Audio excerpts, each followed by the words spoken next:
আসসালামাইকুম বন্ধুরা, good afternoon. আমি রহিমা ভিলেজ কিচেন চলে এসেছি আর একটা দারুণ রেসিপি নিয়ে।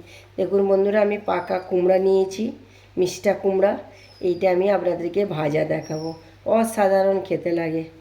আমি কুচো কুচো করে ধুয়ে কেটে নিয়েছি। চলুন এবার আমি গ্যাসটা ধরিয়ে দিই। তেল আমার গরম হয়ে গেছে। এবার আমি কালো জিরা আর সাদা জিরা এর মধ্যে দিয়ে দেবো। দিয়ে ভালো করে আমি নেড়ে চেড়ে নেবো। একটু ভাজা ভাজা হলে জিরাটা খেতে ভালো লাগে। এই জিরা আর কালো জিরা দিলে রেস্টুরেন্টের মতন ফ্লেভারটা আসে। আমি লাল কুমড়োটা, মিষ্টা কুমড়োটা এর মধ্যে দিয়ে দেবো। দিয়ে ভালো করে নেড়ে চেড়ে নেবো।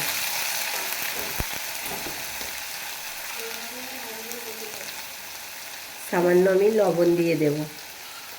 এই কুমড়োটা আপনারা রান্না করেও খেতে পারেন, রান্নার থেকে ভাজলে অসাধারণ লাগে। রান্না করার থেকে এই কুমড়োটা মিষ্টি কুমড়ো তো ভাজা খুব দারুণ, গরম গরম পরিবেশন করলে খুব ভালো লাগে।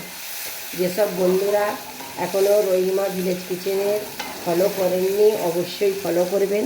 আমার ছোট পরিবারে এসে ঘুরে যাবেন, পাশে থাকবেন। আর ইউটিউবের বন্ধুরা আমাকে অবশ্যই সাবস্ক্রাইব করবেন, আমার পাশে থাকবেন। এবার বাকি মশলাগুলো এটা আমি দিয়ে দেব। ভাজা কুমড়োতে বেশি মশলা লাগে না গাইস। সামান্য আমি হলুদ গুঁড়ো দিয়ে দিলাম।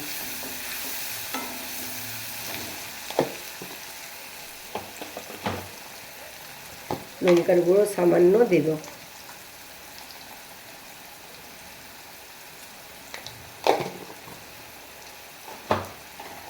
দিয়ে ভালো করে নেড়ে চেড়ে নেব।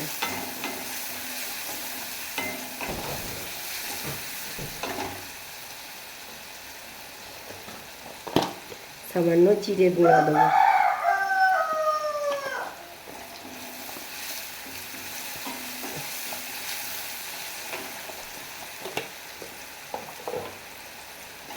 এবার আমি নাড়তে থাকবো।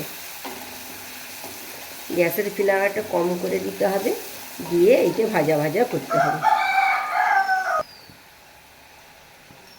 কত দারুণ, দেখুন কত দারুণ কুমড়োটা একদম লাগছে। ভাজা ভাজা হয়ে গেছে। এইভাবে আপনারা ভাজবেন, অসাধারণ খেতে লাগবে। এই বর্ষার ওয়েদারে কুমড়ো ভাজা আর গরম ভাতের সাথে পরিবেশন করবেন। আমাদের বাড়িতে প্রায়ই এরকম করে কুমড়ো ভাজা হয়। আমাদের ছোট বড় সবাই পছন্দ করে। আপনাদেরকে আশা করি আপনাদের ছোট বড় সবাই পছন্দ করবে। এত দুর্দান্ত খেতে, কি বলবো আপনাদেরকে, অপূর্ব খেতে।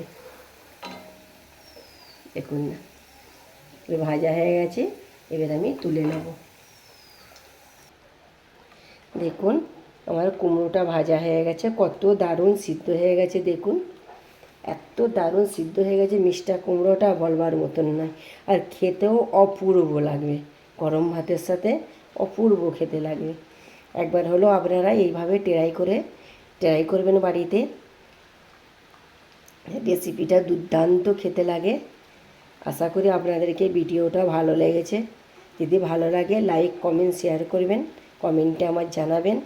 রহিমা ভিলেজ কিচেনের কমেন্টে জানাবেন। আর দেখা হচ্ছে নেক্সট ভিডিও নিয়ে।